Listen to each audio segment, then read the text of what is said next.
अब उन्होंने संभल का मामला उठाया, अब जो कहानी सुनाई, एक दर्जी के 2 बच्चे मारे गए, तो आपको लगा कि वो मतलब नहीं बोलना चाहिए था ना कि भाई जब वो दर्जी कहीं तो हमको कन्हैयालाल दर्जी सुनाई दिया।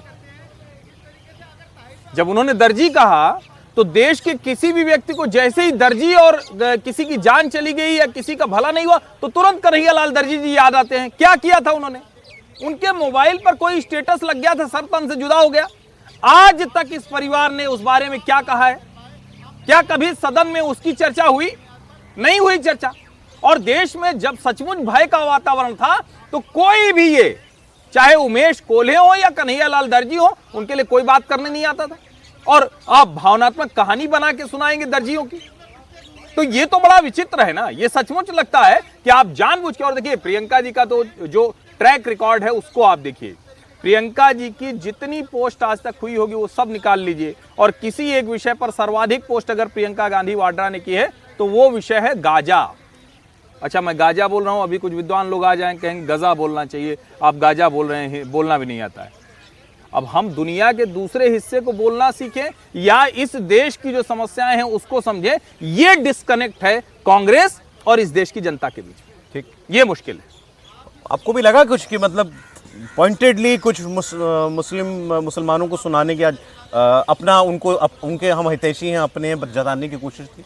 बिल्कुल, प्रियंका गांधी में बिल्कुल जो संदेश जा रहा था मुसलमानों को देने की कोशिश की, और यह तय था कि प्रियंका गांधी बोलेगी तो मुसलमानों का जिक्र करेगी, अभी संभल का वो जिक्र करेंगी। और देखो उनके बाद अखिलेश ने भी उसी बात का जिक्र किया। उन्होंने तो खुल के किया। बिल्कुल, तो दोनों दर्जे का नागरिक, दोनों का वोट बैंक एक है ना, दोनों का वोट बैंक एक है ना, दोनों उसका जिक्र करेंगे, इसमें कोई दो राय नहीं प्रियंका ने। लेकिन मुझे लगता है कि प्रियंका गांधी को एक अपॉर्चुनिटी मिली थी तो कम से कम वो ऐसा भाषण देती कि प्रयागराज में प्रधानमंत्री मोदी को सोचना पड़ता कि आज प्रियंका ने यह बात बोली, मुझे इसका कल जवाब देना पड़ेगा।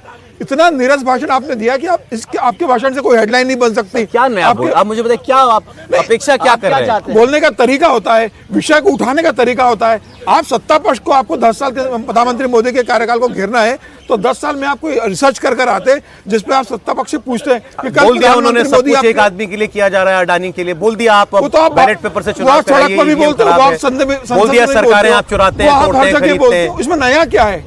ये तो सबको पता है कि आप अडानी की बात करोगे, आप बैलेट पेपर की आप बात कर लोगे, आप ये कह दो कि सारे संसाधन व्यक्ति को दिए जा रहे हैं, सारे एयरपोर्ट दिए जा रहे हैं। ये तो बाहर भी लोग सुनते हैं ना। चुनाव की रैली में जो बोला जा रहा है वही आप आज पार्लियामेंट के अंदर बोल रहे हो। और किस दिन बोल रहे हो? जिस दिन संविधान के ऊपर चर्चा हो रही है। क्या बोलती वो कि कांग्रेस पार्टी ने 80 बार संविधान प्रधानमंत्री इमरजेंसी में मिनी कॉन्स्टिट्यूशन ला दिया। प्रधानमंत्री मोदी इतनी बार बोलते हैं। सर मैं एक लाइन जोड़ता हूं, बताइए यदि आपको उनकी स्क्रिप्ट लिखनी होती तो आप क्या फोकस करते? आप प्रधानमंत्री से सीखिए ना। प्रधानमंत्री मोदी इतना भाषण देते हैं, कभी प्रधानमंत्री मोदी का भाषण ऐसा रहता है कि नीरस कह दो और आप कह दो कि नहीं बोला। आप कल देखना प्रधानमंत्री मोदी का भाषण कितना धारदार रहेगा, कितना तिलमिला देगा। आप उससे तुलना भी नहीं कर सकते, वो पहला भाषण भाई तो सीखिए ना कि आप किसके सामने भाषण दे रहे हो। कल कौन भाषण देने वाला? कल प्रधानमंत्री मोदी भाषण देंगे, राज्यसभा में अमित भाई बोलने वाले हैं, तो आपके अमित भाई और मल्लिकार्जुन खड़गे का भाषण हमें वो करना चाहिए कंपेयर। प्रियंका जी ने कहा कि सरकारें ये गिरा देते हैं, विधायकों को तोड़ देते हैं, क्या सत्ता बल। अब तुरंत लोगों को तेलंगाना याद आ जाता है कि कांग्रेस ने वहां बीआरएस के विधायकों को तोड़ लिया, खा गए उनको। राजस्थान याद आ जाता है कि अशोक गहलोत ने पूरी की पूरी बसपा खा ली। 6 विधायक थे, सारे के सारे खा गए। इस मुद्दे पर तो तुलना नहीं कर पाएंगे। नहीं, कैसे तुलना नहीं कर पाएंगे? मध्य प्रदेश तुलना करते हैं। मध्य प्रदेश सबके सामने है, मध्य प्रदेश, कर्नाटक, मध्य प्रदेश में बाकायदा पार्टी तोड़ कर गए, चुनाव लड़कर आए और चुनाव लड़कर शामिल हुए। पूरी की पूरी पार्टी तोड़ी गई, यही तो बात है। दोनों में फर्क है ना। कर्नाटक में क्या हुआ? पूरी की पूरी, कर्नाटक में भी विधायक चुनकर आए, कर्नाटक में भी चुनकर आए। दोनों का फर्क समझिए। यहां चुनकर नहीं आए। ऐसे ही बिहार में एआईएमआईएम के सारे विधायक राष्ट्रीय जनता दल खा गई। आप ये तर्क तथ्य है भाई। सर सब कुछ कानून सम्मत है, बात हो रही है कि आपने कैसे किया। अच्छा कमाल है। विधायक चुनकर के आएगा, आप उसको आप कैसे जो है उसका इस्तीफा कराएंगे, फिर सरकार गिराएंगे, फिर नए इलेक्शन नहीं। ये तो ये खतरा है, तो ये चुनाव सुधार की तरफ जाएगा ना। सारी पार्टियां मतलब कर रही है ना, ये तो सब कर रही है। इसमें संविधान की डिबेट में कहां से आ गया?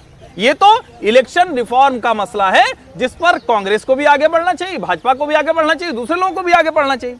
ये इलेक्शन रिफॉर्म और कॉन्स्टिट्यूशन, उसका डिफरेंस अगर किसी को नहीं पता है तो वो कहां से मेंबर ऑफ पार्लियामेंट हो गए? दोनों में बड़ा फर्क है भाई।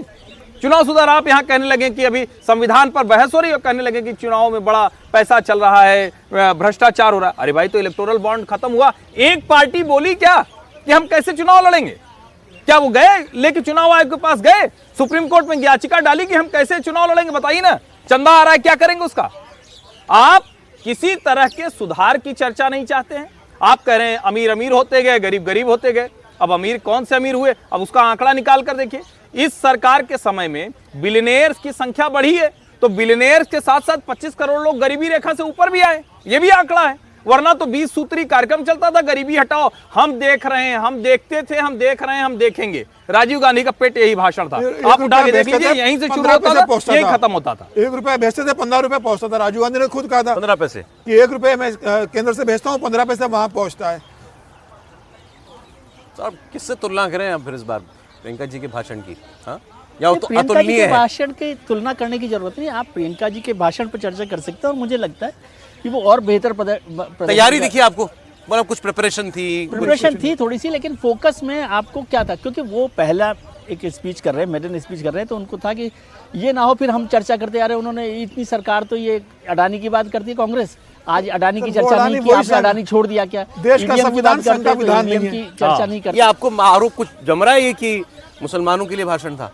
नहीं, मैं ऐसा नहीं समझता, और वो तो उनके एजेंडा में शामिल है, तो उसमें वो उनकी बात नहीं करेंगे। क्या एजेंडा में शामिल है? मुस्लिम वोट? मुस्लिम वोट, मतलब इसमें तो कोई शक नहीं है ना। और आप चाहते कि कोई भी बात ना करे, भारतीय जनता पार्टी मुसलमानों की बात नहीं करती, तो कांग्रेस भी मुसलमानों की बात बिल्कुल नहीं करे। अब ये करती। आप इसको हाँ, इसमें उनको तुष्टिकरण दिख रहा है। सौरभ जी, राहुल गांधी ने बोल दिया होगा आपके पूरे भाषण में 2 चीज जरूर होना चाहिए, एक अडानी और एक संघ। तो अडानी का भी जिक्र करा और संघ का भी जिक्र करा कि देश का संविधान संघ का विधान नहीं है। संघ का विधान नहीं है, हाँ, वो उन्होंने बोला है, तो ठीक है, उसमें क्या बुराई है? मतलब मुझे ये नहीं समझ आ रहा कि इसमें क्या गलत क्या बोल दिया उन्होंने। अच्छा, चलिए मैं दूसरे तरह से पूछता हूं सर, इसको थोड़ा सा और दूसरी तरह, गलत बोलने की तो बात ही नहीं रही, उनको सही बोलने के लिए आना था।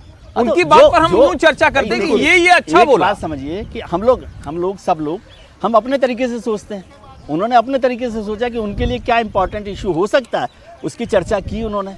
और संविधान को मैंने कहा ना कि संविधान को आप दूसरे तरीके से भी देखना चाहिए। संविधान कोई आर्टिकल्स की कॉपी नहीं है, बिल्कुल, समझे। इस समय 470 आर्टिकल्स वहाँ पर हैं, 25 हिस्से हैं संविधान के, 12 अनुसूची हैं, लेकिन वो किसके लिए है?